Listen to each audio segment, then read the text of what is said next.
Hello friends, இப்போ வந்து elastic pant எப்படி கட் பண்ணலாம், மெஷர்மெண்ட் எடுத்து கட் பண்ணலான்னு பார்க்கலாம். ஓகே, என்னுடைய அளவு வந்து 39, மேலேருந்து கீழே வரை எடுக்கணும். இடுப்புலேருந்து கீழே டாப் வரைக்கும் எடுத்துக்கணும், கீழே கால் தொடுது வரைக்கும் எடுத்துக்கணும். ஓகேவா, எனக்கு வந்து 39 இருந்துச்சு.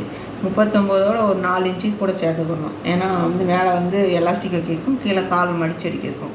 இங்கே இருந்து இங்கே வரைக்கும் 39 + 4 எடுத்து வச்சா அப்போ 43 இருக்கும். சரியா, இப்போ கீழே இருந்து எனக்கு பாட்டம் வந்து 6.5 இருக்குது. 6.5 + 1 இது எடுத்துக்கணும். அப்புறம் இங்கே இருந்து நம்மளுக்கு வந்து ஒரு இடுப்பளவு எவ்வளோ, எனக்கு 36, அதோட 10 சேர்த்துடணும். அப்போ 46. நம்ம வந்து துணி கடையில் வாங்குவோம் பார்த்தீங்களா, அதையே இப்படி மடித்து போட்டால் அந்த அளவுக்கே போதும். ஓகே, இப்போ வந்து கரெக்டாக அவ்வளோதான் இருக்குன்னு கணக்கு கிடையாது. இப்போ இங்கேருந்து ஒரு 2 சென்டிமீட்டர் 2 இன்ச்சு எடுக்கணும். 2 இன்ச்சு எடுத்துகிட்டு கீழே வரை கோடு. இது 16, இங்கேருந்து 16 இன்ச்சு எடுக்கணும். எல்லாருக்கும் இது பெர்மனெண்ட் தான். ஓகேவா, இப்படி ஒரு கேர்வ் போடணும். கேர்வ் போட்டுட்டு இது வந்து இப்படி வளைவாக இந்த 6.5 இன்ச்சையும் இந்த 1 இன்ச்சிலேருந்து இப்படி போடணும். ஓகே, இப்போ நம்ம இது வந்து இப்படியே கட் பண்ணணும்.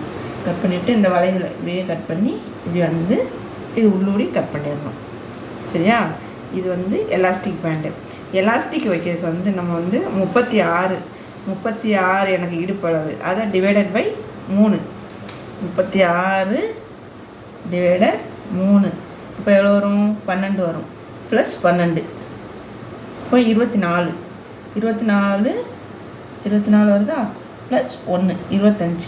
எலாஸ்டிக் அளவு வந்து நம்ம 25 வந்து எடுக்கணும். எலாஸ்டிக்கை மெஷர்மெண்ட் வந்து 25 வச்சுட்டு நம்ம தைக்கணும். அப்படி இதில் வந்து காலை வந்து செய்யணும், மடிச்சு அடிக்கணும். இது வந்து ஓரத்தில் அடிக்கணும், இங்கே எலாஸ்டிக் வைக்கணும். இதில் வந்து சிம்பிள் வேலை தான். ஓகேவா, ஓகே ஃப்ரெண்ட்ஸ், தேங்க்ஸ்.